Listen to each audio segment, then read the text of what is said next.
Hello everybody. आप सभी का मेरे चैनल फिजिक्स की क्लास में स्वागत है। आज हम ग्रेविटेशन चैप्टर से polar satellite, Jio stationery satellite, centre of gravity and weightlessness की स्टडी करेंगे। पोलर सैटेलाइट, जो सैटेलाइट पोलर ऑर्बिट में अर्थ के अराउंड रिवोल्यूशन करते हैं, उनको हम पोलर सैटेलाइट्स कहते हैं। पोलर ऑर्बिट्स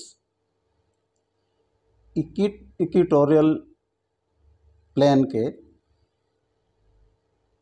परपेंडिकुलर होती हैं, यानी कि उनको 90 डिग्री पर इंक्लिनेशन होता है। पोलर सैटेलाइट्स लो हाइट सैटेलाइट्स होते हैं।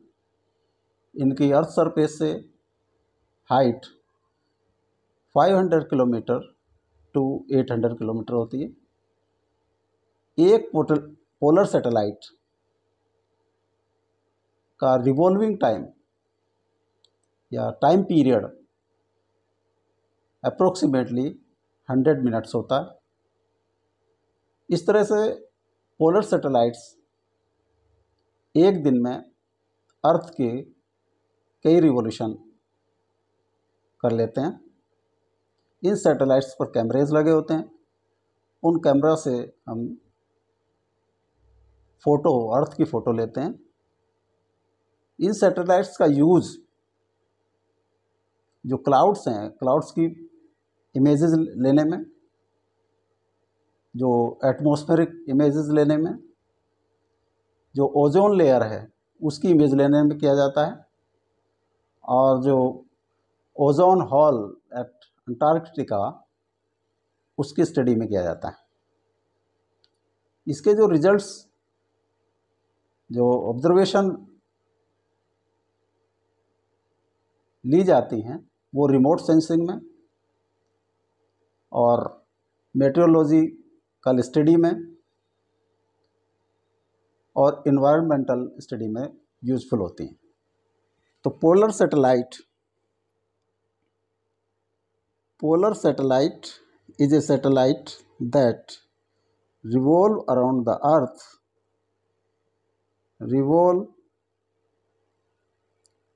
around the earth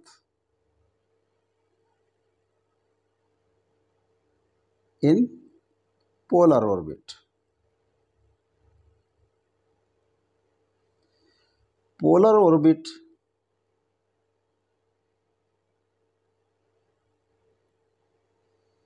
inclination of polar orbit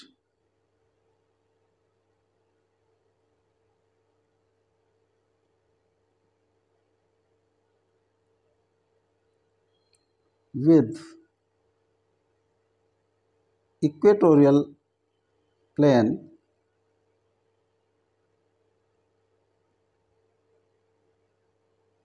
is 90 degree. Polar satellites are low height satellites.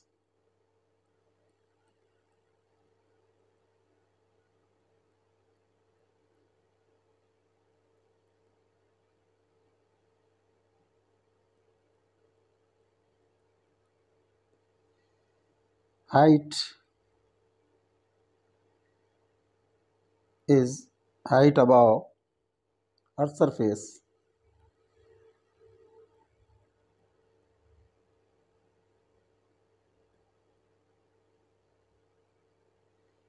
is about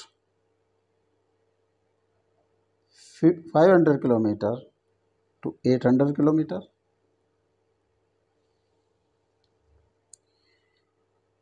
Time period, revolution, time taken by one revolution is approximately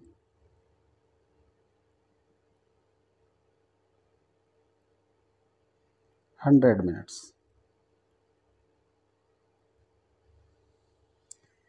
इस तरह से ये these revolve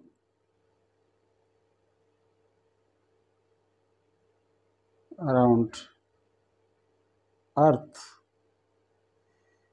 several times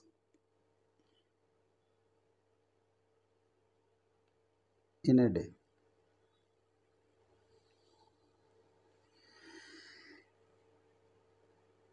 ये suppose this is Earth, ये equator,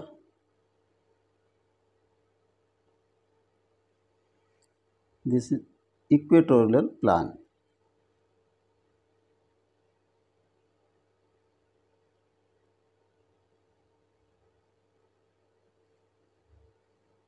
North Pole,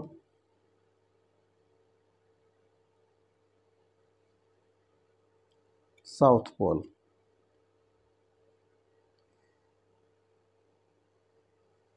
जो अर्थ rotate करती है अपनी एक्सिस पे, वो नॉर्थ साउथ पोल की एक्सिस पे रोटेट करती है। तो जो ऐसा प्लेन जो इक्वेटर से जाता हो और जो अर्थ की जो एक्सिस है उसके परपेंडिकुलर हो, वो इक्वेटोरियल प्लेन कहलाता है। इस इक्वेटोरियल प्लेन से 90 डिग्री पर जो ऑर्बिट्स होती हैं उनको पोलर ऑर्बिट्स कहते हैं। जैसे ये एक पोलर ऑर्बिट दिखाई गई है।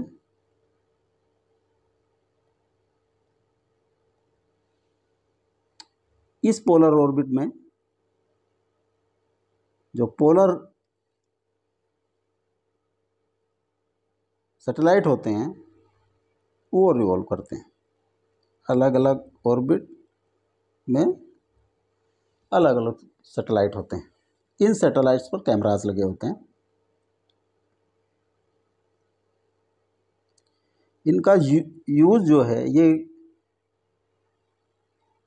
जो इमेज ये सेंड करते हैं, इमेज ऑफ क्लाउड्स,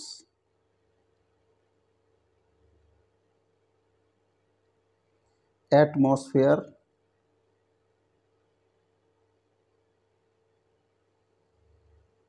और ozone layer.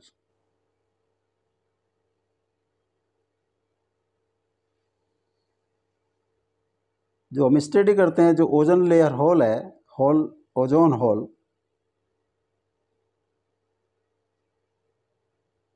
Study of ozone hole is done. तो इनका जो यूज है इन रिमोट सेंसिंग,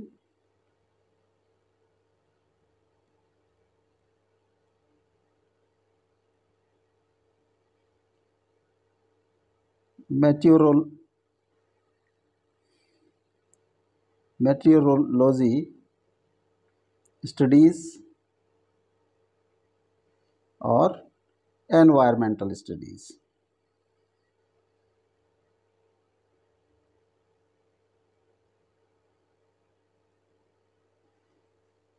इनमें इसका पोलर जो सैटेलाइट्स होते हैं उनका यूज़ किया जाता है।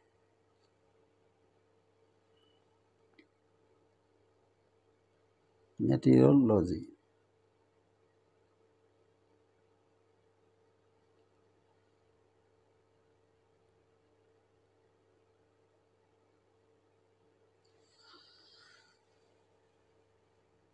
नेक्स्ट है जियो स्टेशनरी सैटेलाइट और जियो सिंक्रोनाइज्ड सैटेलाइट।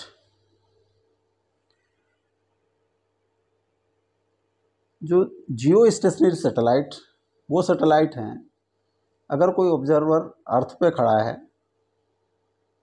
तो वो सैटेलाइट उस ऑब्जर्वर को एक फिक्स पोजीशन पर, डेफिनेट हाइट पर हमेशा दिखाई देंगे।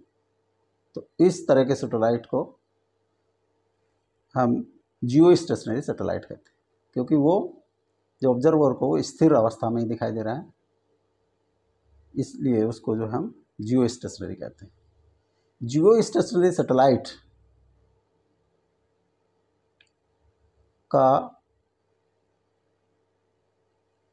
रिवॉल्यूशन टाइम, यानी कि टाइम पीरियड अर्थ के टाइम पीरियड के बराबर होना चाहिए, और उसकी सेंस ऑफ रिवॉल्यूशन अर्थ की जो जिस रोटेट करती है अपनी एक्सिस पर, वही उसकी सेंस होनी चाहिए, यानी कि उसी डायरेक्शन में वो रिवॉल्व करना चाहिए। तो अर्थ अपनी एक्सिस पर 24 आवर्स में एक राउंड लेती है, और west to east earth rotate करती है।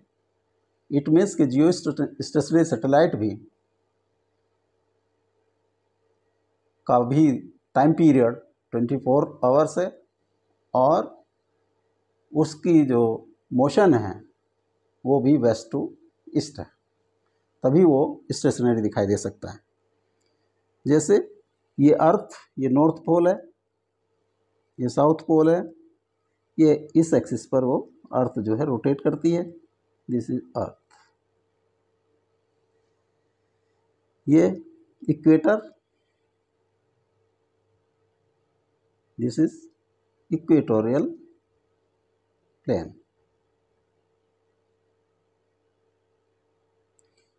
ये ऑर्बिट है जियो स्टेशनरी सैटेलाइट की। तो orbit of geostationary satellite की इस तरह की होनी चाहिए कि वो इक्वेटोरियल प्लेन के कंसेंट्रिक हो और इक्वेटोरियल प्लेन में ही स्थित हो, तभी वो जियो स्टेशनरी सैटेलाइट का काम कर सकता है। जो सैटेलाइट हमने लॉन्च किया, ये सैटेलाइट, इस जियो स्टेशनरी सैटेलाइट इस ऑर्बिट में रिवॉल्व करता है अराउंड द अर्थ।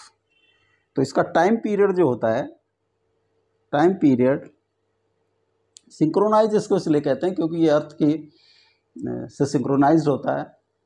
अर्थ की जो direction of rotation and time period are equal with this geostationary satellite. तो टाइम पीरियड इसका होता है 24 hours, time period T 24 hours. अगर इसकी हाइट हम निकालना चाहें कि अर्थ सरफेस से कितनी हाइट पे होगा, तो हम जानते हैं T is equal to circumference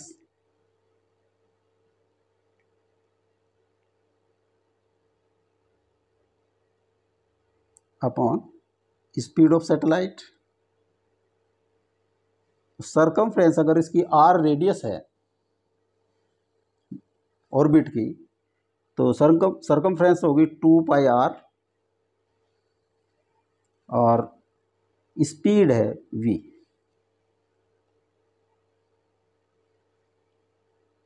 अगर दिस इज अर्थ, इसके ये चारों तरफ सैटेलाइट रिवॉल्व कर रहा है। This is r, capital R, small r, और हाइट ये h, यानी कि r is equal to r plus h। तो 2πr v की वैल्यू होती है gm upon r under root 2πr 3/2 gm under root. Both side square कर दें हम, T square is equal to 4π square r की पावर 3/gm। gm की value होती है gr square, g capital R square. तो r cube will be T square gr square upon 4π square, या r is equal to T square gr square upon 4π square का cube root. r की value होती है r h plus capital R, T square gr square upon 4π square 1/3। तो h is equal to T square gr square upon 4π square 1/3 minus r। ये इसकी height होगी about the surface of the earth. Here t is equal to 24 hours, और 24 into 60 second. g is equal to 9.8 metre per second square. r is equal to 6.4 into 10⁶ metre. जब इसको calculate करते हैं तो h की value आती है kilometre, 35,800 kilometre, यानी कि इनकी हाइट जो जियोस्टेशनरी सैटेलाइट की सरफेस ऑफ अर्थ से हाइट होती है 35,800 किलोमीटर। अगर इनकी स्पीड निकालना चाहें तो v होता है gm/r under root speed of satellite. gm की वैल्यू होते हैं gr² अंडर रूट v। तो यहाँ पे वैल्यू अगर हम पुट कर दें, g is equal to 9.8 metre per second square, r is equal to 6.4 into 10⁶ metre, h is equal to 35,800 kilometre या 35.8 इंटू 10⁶ मीटर। तो v will come 9.8 into 6.4 into 10⁶ का square upon 6.4 into 10⁶ plus 35.8 into 10⁶ इस पूरे का under root. तो ये आता है 3.07 इंटू 10⁻³ मीटर पर सेकेंड या 3.07 किलोमीटर पर सेकेंड। ये स्पीड ऑफ स्टेशनरी सैटेलाइट की जो स्पीड होती है 3.07 किलोमीटर पर सेकेंड। ये अर्थ सरफेस से 35,800 किलोमीटर ऊपर होते हैं और इनका टाइम पीरियड 24 आवर्स होता है। नेक्स्ट है inertial and gravitational mass. Mass, what is mass? Quantity of matter possessed by an object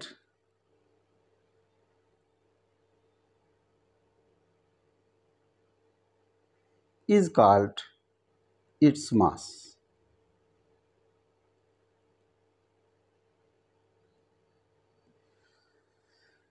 मास के दो टाइप्स होते हैं,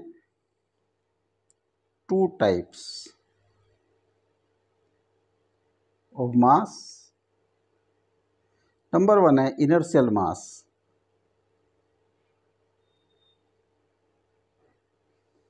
और नंबर 2 है gravitational mass.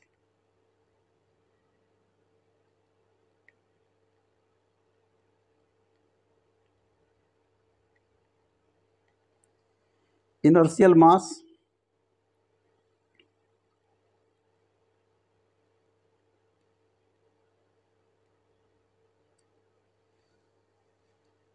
suppose mass is equal to mi, external force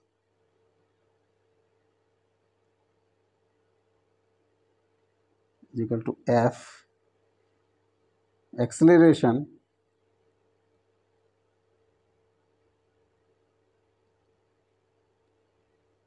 is equal to a।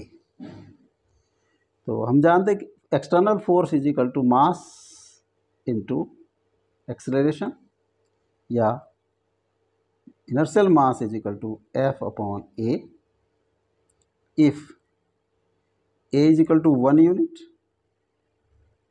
Then mi is equal to f, यानी कि external force.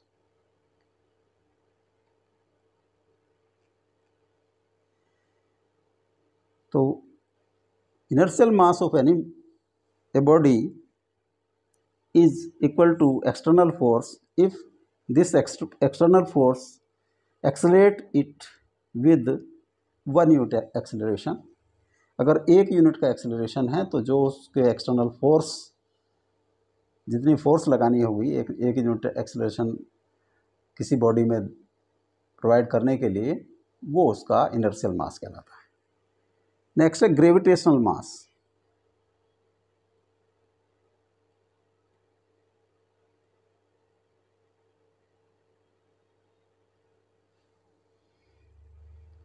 अगर कोई बॉडी ग्रेविटेशनल फील्ड में रखी है, एक बॉडी है m, इसका कोई ग्रेविटेशनल फील्ड है, मान लिया किसी एक पर्टिकुलर पॉइंट पे इसका ग्रेविटेशनल फील्ड I, यहाँ पे कोई मास हमने रखा है mg, तो mg पे जो फोर्स लगेगी, ग्रेविटेशनल फोर्स F, ग्रेविटेशनल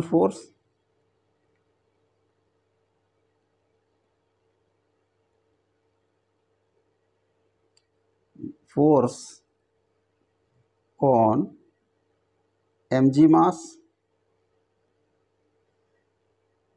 वो होगी F is equal to mg into I। Intensity I is the intensity of gravitational field, या mg is equal to F upon I। If I is equal to 1 unit, तो mg will be F। अगर कोई object, कोई body 1 unit के gravitational field में, जिसकी intensity of gravitational field 1 unit है, उसमें रखी है, तो उस पर जो ग्रेविटेशनल फोर्स लगेगा वो उसके ग्रेविटेशनल मास के इक्वल होगा।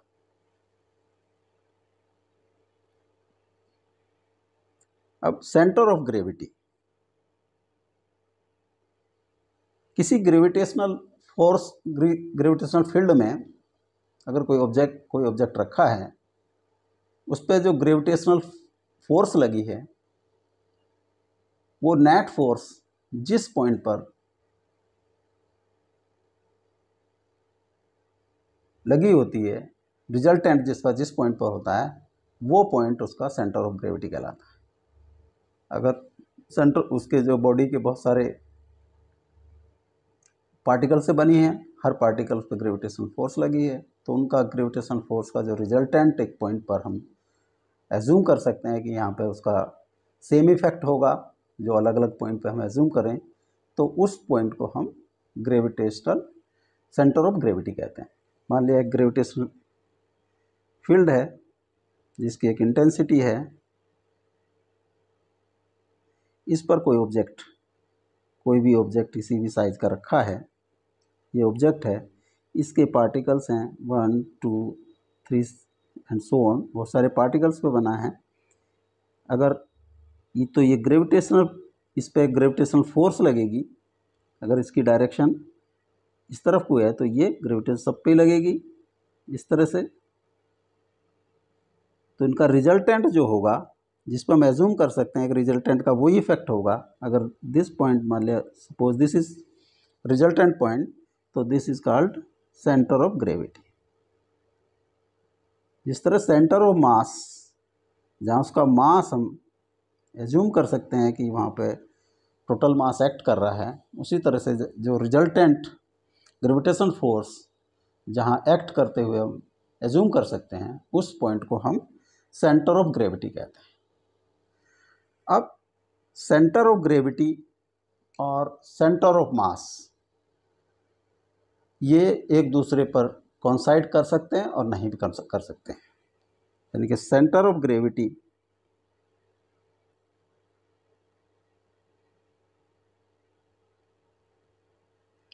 And centre of mass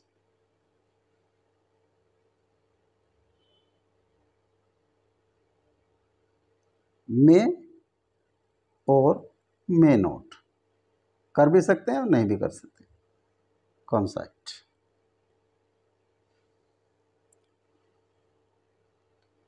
if object is small and of uniform density,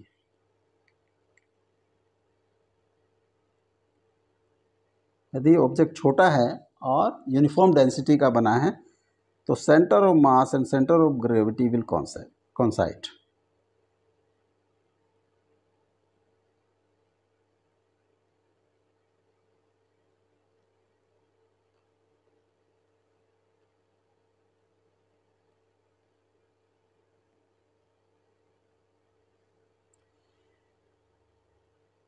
If object is large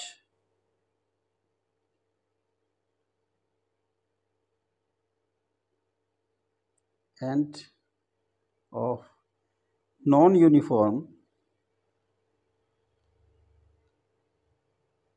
density, यदि लार्ज है और उसकी डेंसिटी भी यूनिफॉर्म नहीं है तो centre of mass and centre of gravity will not coincide.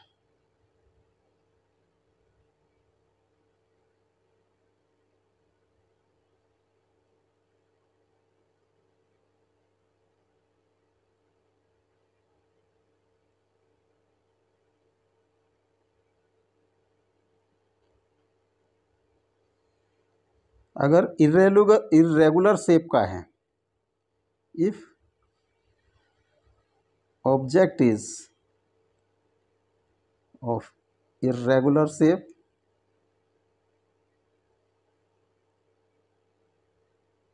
and of non-uniform density,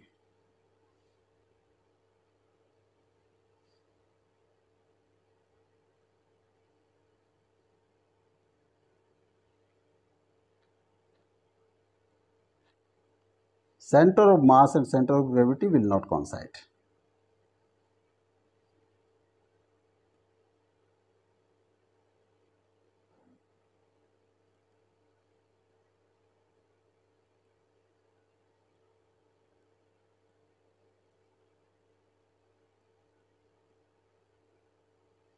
उस स्थिति में ये अगर स्मॉल साइज का है और रेगुलर उसकी यूनिफॉर्म डेंसिटी है तो सेंटर ऑफ मास और centre of gravity will coincide.